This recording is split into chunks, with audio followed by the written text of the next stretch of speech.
Hi friends, welcome to Katharanjani YouTube channel. ನೀವಿನ್ನೂ ನಮ್ಮ ಚಾನಲನ್ನು ಸಬ್ಸ್ಕ್ರೈಬ್ ಮಾಡಿಲ್ಲ ಅಂದರೆ ಈ ಕೂಡಲೇ ಸಬ್ಸ್ಕ್ರೈಬ್ ಮಾಡಿ. ಹಾಗೆ ಹೆಚ್ಚಿನ ನೋಟಿಫಿಕೇಷನ್ಸ್ಗಳ ಅಪ್ಡೇಟ್ಗಾಗಿ ಪಕ್ಕದಲ್ಲಿರುವ ಬೆಲ್ ಐಕಾನನ್ನು ಪ್ರೆಸ್ ಮಾಡಿ. ಅನುರಾಗ ಬಂಧನ ಭಾಗ 88. ಇಂಟರ್ವ್ಯೂ ಅಟೆಂಡ್ ಮಾಡೋವರೆಗೂ ಸಾಕಾಗಿದೆ. ರಾಧೆ ಮನೆಯಲ್ಲಿ ಸ್ವಾತಿ ಹೇಳಿದಳು, ಏನಾಗಲ್ಲ, ಧೈರ್ಯವಾಗಿರು, ಕಾನ್ಫಿಡೆನ್ಸ್ ಇರಲಿ, ನಿಂಗೆ ಖಂಡಿತ ಕೆಲಸ ಸಿಕ್ಕೇ ಸಿಗುತ್ತೆ ಹೇಳಿದಳು ಪ್ರಾದ್ಯ.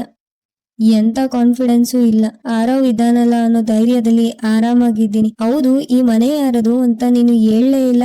ಯಾರ್ದು ಈ ಮನೆ? ನಿನ್ನ ಅಪ್ಪ ಅಮ್ಮ ಎಲ್ಲಿ ಕೇಳಿದಳು ಸ್ವಾತಿ. ಸದ್ಯಕ್ಕೆ ಇದು ನನ್ನದೇ ಮನೆ, ಅಪ್ಪ ಅಮ್ಮ ಇಲ್ಲಿಲ್ಲ ಅಷ್ಟೇ ಪ್ರಾದ್ಯ ಹೇಳಿದಳು. ಲೇ, ನಿನ್ನದೇ ಮನೆ, ಅಪ್ಪ ಅಮ್ಮ ಜೊತೆಗಿಲ್ಲ ಅಂದ್ರೆ ಏನೇ ಅರ್ಥ? ಅದು ಒಂದೇ ಊರಲ್ಲಿದ್ರು ಅಪ್ಪ ಅಮ್ಮ ಬೇರೆ ಕಡೆ ಇದ್ದಾರ? ನಂಗೆ ಹೇಳದೆ ಕೇಳದೆ ಆರವ್ನ ಮದುವೆ ಆಗಿಲ್ಲ ತಾನೆ? ಲಿವಿಂಗ್ ಟುಗೆದರ್ ಏನಾದ್ರು? ಸ್ವಾತಿ ಅನುಮಾನದಲ್ಲಿ ಕೇಳಿದಾಗ ಪ್ರಾದ್ಯ ಅಭಿನ ನೆನೆಸಿಕೊಂಡು ಮನದಲ್ಲೇ ನಕ್ಕಳು. ನಿಜ ಹೇಳು ಪ್ರಾದ್ಯ, ನಿನ್ ಸೈಲೆನ್ಸ್ ಬೇರೇನೋ ಹೇಳ್ತಿದೆ. ಸ್ವಾತಿ ಹೇಳಿದಾಗ ಜೋರಾಗಿ ನಕ್ಕಳು ಪ್ರಾದ್ಯ.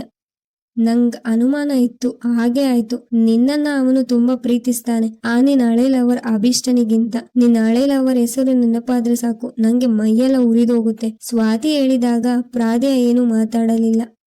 ನೀನು ಅವನ ಜೊತೆ ಬ್ರೇಕಪ್ ಮಾಡಿಕೊಳ್ಳದೆ ಹೋಗಿದ್ದಿದ್ರೆ ಇಷ್ಟು ಹೊತ್ತಿಗಾಗಲೇ ಅವನ ಟಾರ್ಚರ್ ತಡ್ಕೊಳ್ಳೋಕೆ ಆಗದೆ ಸೂಸೈಡ್ ಮಾಡ್ಕೋತಿದ್ದೆ ಅನಿಸುತ್ತೆ. ಅವನಂತ ಹುಡುಗ ಯಾವ ಹುಡುಗಿಗೂ ಸಿಗ್ಬಾರ್ದು. ನಿಂಗೆ ಅದು ಹೇಗ ಅವನು ಹಿಡಿಸಿದ್ನೋ, ಅದೇನು ಅಂತ ನೀನು ಅವನನ್ನ ಪ್ರೀತಿಸಿದ್ಯೋ ದೇವರಿಗೆ ಗೊತ್ತು. ಒಟ್ಟಿನಲ್ಲಿ ನಿಂಗೆ ಅವನಿಂದ ಬಿಡುಗಡೆ ಭಾಗ್ಯ ಸಿಕ್ಕಿದಕ್ಕೆ ಖುಷಿ ಪಡು.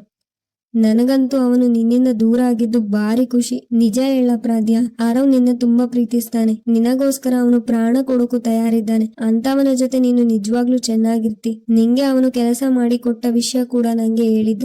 ಅವನು ಕೂಡ ಅಲ್ಲೇ ಜಾಯಿನ್ ಆಗಿದ್ದು ನಿನಗೋಸ್ಕರ ಅಂತಾನು ಹೇಳ್ದ. ಹೇಗೋ ಅಭಿನ ಮರೆತು ನೀನು ಆರವ್ ಜೊತೆ ಖುಷಿಯಾಗಿದ್ಯಾ ಅಲ್ವಾ, ಅಷ್ಟು ಸಾಕು ನಂಗೆ ಹೇಳಿದಳು ಸ್ವಾತಿ.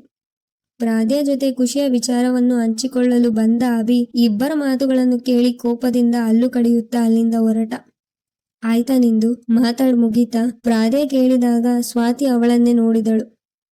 ಏನಾಗ್ ನೋಡ್ತಾ ಇದ್ಯಾ? ಅದು ಸರಿ, ನನ್ಗೊಂದು ಡೌಟ್. ನಂದು ಅಭಿದು ಬ್ರೇಕಪ್ ಆಗಿದೆ ಅಂತ ನಿಂಗ್ಯಾರು ಹೇಳಿದು? ಪ್ರಾದ್ಯ ಕೇಳಿದಾಗ ಸ್ವಾತಿ ಕಣ್ಣು ಹಿರಿದಾಗಿಸಿ ಆಶ್ಚರ್ಯದಿಂದ ಅವಳು ಮಾತಾಡೋದನ್ನೇ ಕಾದಳು.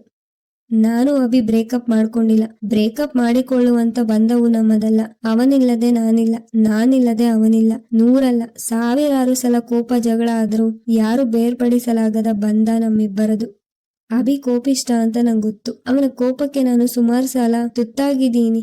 ಆದ್ರೂ ನಂಗೆ ಅವನೇ ಬೇಕು ಅಂತ ನಾನೇ ಅವನ ಹತ್ತಿರ ಹೋಗೋಕೆ ಕಾರಣ ಪ್ರೀತಿ. ಅವನು ನನ್ ಮೇಲೆ ಇಟ್ಟಿರೋ ಪ್ರೀತಿ ಎಂತದ್ದು ಅಂತ ನಂಗೆ ಗೊತ್ತಿದೆ. ಅದನ್ನ ಬೇರೆಯವರಿಗೆ ಅರ್ಥ ಮಾಡಿಸೋಕೆ ನಂಗೆ ಗೊತ್ತಿಲ್ಲ ಸ್ವಾತಿ. ನನ್ನ ಮನೆಯಲ್ಲಿ ನಮ್ಮಿಬ್ಬರ ವಿಷಯ ಗೊತ್ತಾದಾಗ ಅಪ್ಪ ಅಮ್ಮ ಕಣ್ಣೀರು ಹಾಕಿದಾಗ ಪ್ರೀತಿ ಗೀತಿ ಯಾವುದು ಬೇಡ ಅಂತಿದೆ. ಅಭಿಗೂ ಅದನ್ನೇ ಹೇಳಿದೆ. ಪಾಪ ಅವನು ನನ್ನ ಅಪ್ಪ ಅಮ್ಮನಿಗೋಸ್ಕರ ನನ್ನಿಂದ ದೂರ ಹೋಗ್ತೀನಿ ಎಂದು ದೂರ ಹೋಗಿದ್ದ ಕೂಡ. ನಾವು ದೂರ ಆಗೋದು ಆ ದೇವರಿಗೂ ಇಷ್ಟ ಇರ್ಲಿಲ್ಲ ಅನಿಸುತ್ತೆ. ಅಭಿಯಿಂದ ನನ್ನ ಅಕ್ಕನ ಜೀವನ ಹಾಳಾಗೋದು ತಪ್ಪಿತು. ನಂಗೆ ಅಪ್ಪ ನೋಡಿದ ಹುಡುಗನ್ ಜೊತೆ ನನ್ನ ಅಕ್ಕನ ಮದ್ವೆ ಆಯ್ತು. ಅವತ್ತೇ ನಿರ್ಧಾರ ಮಾಡಿದೆ, ಅಭಿನ ನಾನು ಕಳ್ಕೋಬಾರ್ದು ಅಂತ. ಆ ನಿರ್ಧಾರದಿಂದ ಕೆಲವು ಘಟನೆಗಳು ಇವತ್ತು ನನ್ನ ಇಲ್ಲಿ ಇರಿಸಿದೆ. ಇದು ಅಭಿ ಅತ್ಗೆ ಮನೆ. ಕೆಲವೊಮ್ಮೆ ನನ್ನ ನೋವಿಗೆ ಅವನು ಕಾರಣ ಆದ್ರೆ ನನ್ ಖುಷಿಗೂ ಅವನೇ ಕಾರಣ ಆಗಿರ್ತಾನೆ. ನನ್ ಮನೆ ಬಿಟ್ಟು ಬಂದು ಸುಮಾರು ದಿನ ಆಯ್ತು ಸ್ವಾತಿ. ಬದುಕಿದ್ರು ಸತ್ರು ಅಭಿ ಜೊತೆಗೇನೆ ಅಂತ ನಿರ್ಧಾರ ಮಾಡಿದ್ಮೇಲೆ ಮತ್ತೆ ನಮ್ಮ ಮನೆಗೆ ಹೋಗೋಣ ಅಂತ ನಂಗೆ ಅನಿಸ್ಲಿಲ್ಲ. ಏನು ಅಭಿ ಎಲ್ಲೋ, ನಾನು ಅಲ್ಲೇ. ಆದಷ್ಟು ಬೇಗ ಅಧಿಕೃತವಾಗಿ ನಾವಿಬ್ಬರು ಸತಿಪತಿಗಳಾಗ್ತಾ ಇದೀವಿ. ಪ್ರಾದ್ಯ ಆಡಿದ ಒಂದೊಂದು ಮಾತು ಕೇಳಿ ಅಚ್ಚರಿ ಪಟ್ಟಳು ಸ್ವಾತಿ. ನೀನ್ ನಿಜ ಹೇಳ್ತಿದ್ಯಾ? ಮತ್ತೆ ಆರೋ ಕತೆ ಏನು ಕೇಳಿದಳು ಸ್ವಾತಿ.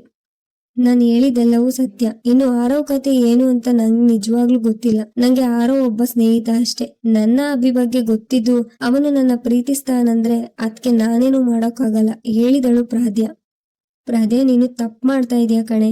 ಅಭಿ ನಿಂಗೆ ಸೆಟ್ ಆಗಲ್ಲ, ಅರ್ಥ ಮಾಡ್ಕೊ. ಆರವ್ ನಿನ್ನ ತುಂಬಾ ಪ್ರೀತಿಸ್ತಾನೆ, ಅವನ್ ಜೊತೆ ನೀನು ಖುಷಿಯಾಗಿರ್ತಿ. ಅಭಿ ತರ ಗಳಿಗೆಗೊಮ್ಮೆ ಬದಲಾಗೋ ವ್ಯಕ್ತಿತ್ವ ಆರವ್ದಲ್ಲ.